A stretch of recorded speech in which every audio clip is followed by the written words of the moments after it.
Баршаңызға сәлем. Бүгін біз творожный пирог дайындайтын боламыз. Ол үшін бізге ұн, қант, май, жұмыртқа қажет болады. Барлық заттарды астына жазып қоятын боламыз. Ең алдымен ұнымызға разрыхитель қосамыз және майымызды қосамыз. Қантымызға жұмыртқаны салып араластырып аламыз.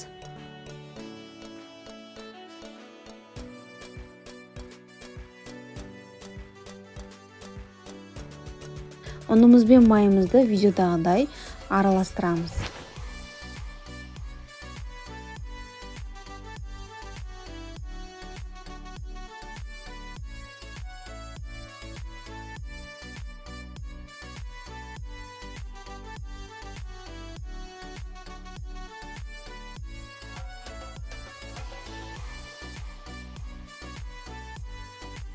Ұнымызды майымызды араластырып болғаннан кейін үстіне жұмыртқамыз бен қантымызды салып, бір келкі масса болғанша араластырамыз.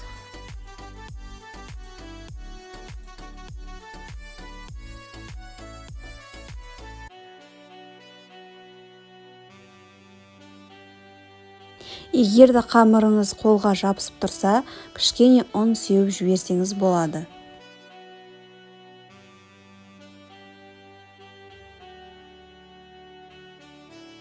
Ұнды көп себуге болмайды. Кішкене ғана сеуіп, қамыр илейміз.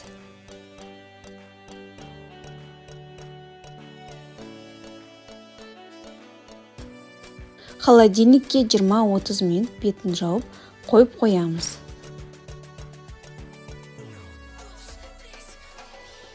Оған дейін начинкасын дайындайтын боламыз. Ол үшін бізге творог, сметана, қант және жұмыртқа қажет болады. Алдымен творогымызды салып аламыз.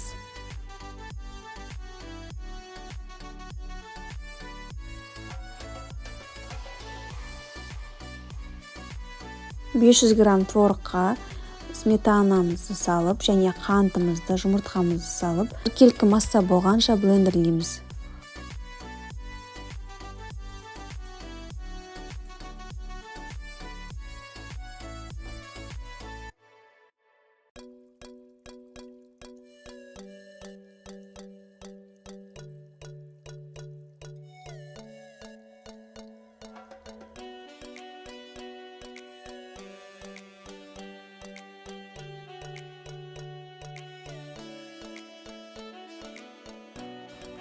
Міне бізде осындай масса пайда болды.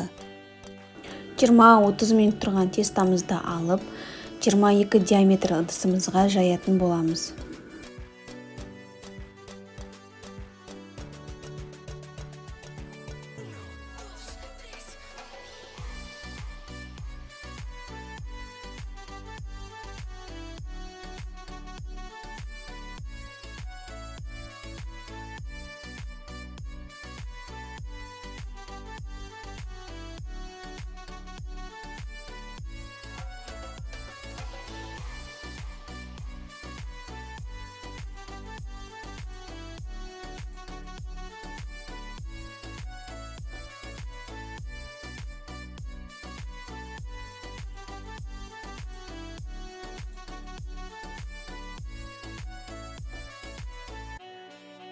Дайын болған тестамыздың үстіне начинкамызды құятын боламыз. Бір келкетіп, қасықтың көмегімен жайып шығамыз. Және бетіне өздеріңіздің қалауларыңыз бойынша әртүрлі жеміс-жидектерді қойсаңыздар болады. Мен клубникаларды қойып шықтым. Жеміс-жидектермен пирогымыздың дәмі өте ерекше әрі дәмді болады. Дайын болған пирогымызды 180 градуста 35-40 минуттай пісіреміз. Творожный пирогымыз дайын болды. Кольцодан оңай шешіледі және өздеріңіздің қалауларыңыз бойынша әртүрлі оформление жасасаңыздар болады. Мен бетіне шоколад құйдым.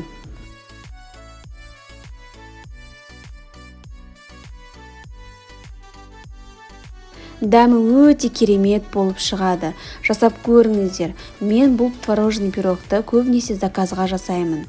Сіздер жасап үйде шай ішіңіздер. Сіздермен болған қымбат. Менің каналыма тіркеліп лайк басуды ұмытпаңыздар. Барлықтарыңызға ас болсын.